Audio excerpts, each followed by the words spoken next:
रथयात्रा प्रति वर्ष हुए ये किसी नुआ घटना नुहे। यही भाव में जनसमागम हुए, कौ वर्ष बेसी हुए कौ वर्ष कम हुए।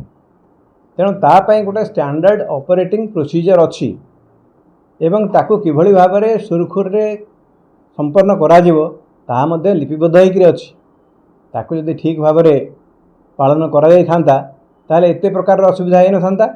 मते लगुच जे बोधहुए ये जो सरकारी व्यवस्था सब रही जो स्टैंडर्ड ऑपरेटिंग प्रोसीजर्स अच्छी ताकू बोधे अणदेखा कर दि जाउछि।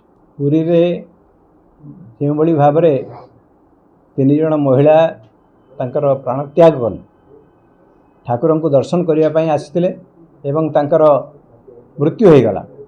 अत्यंत दुखदायक घटना। तांकर परिवार वर्ग को मुझे आपण जरिए पुणी थे संवेदना ज्ञापन करने चाहूँगी। मु कहबी एटा संपूर्ण भाव में प्रशासन अपारगता। जदि सेठी भक्त माने बसिचंती भोर समय भिड़ को किभली भाव में कंट्रोल करने को हम किभली केते लोक आसवे किभली भाव में श्रृंखलित उपाय नेबाक पड़ो ये सब दायित्व होची प्रशासन एवं ये साधारण कार्य जदि करा जाई पारिबो नाही कारण जो समय दला चकटा है से तो लक्ष लक्ष लोक नथिले सेटा भोर 4टा समय से समय भी जदि लोक मानकर ठीक भाव में सुरक्षा दि जाई न पारुछि ताल ते मु कहबी प्रशासन विफल होइछि।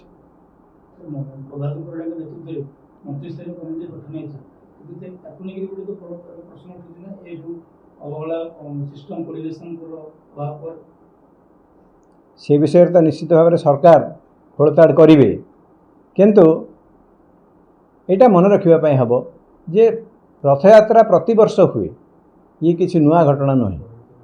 यही भाव में जनसमागम हुए, कौ वर्ष बेसी हुए कौ वर्ष कम हुए। तेणु तापाई गोटे स्टैंडर्ड ऑपरेटिंग प्रोसीजर अच्छी एवं ताकू किभली भाव में सुरखुर संपन्न करा लिपिबद्ध होकर अच्छी ताकू यदि ठीक भाव में पालन करा ताले एते प्रकार असुविधा हो न था। मते लगुच जे बोधहुए ये जो सरकारी व्यवस्था सब रही जो स्टैंडर्ड ऑपरेटिंग प्रोसीजर्स अच्छी ताकू बोधे अणदेखा कर दि जाउछि।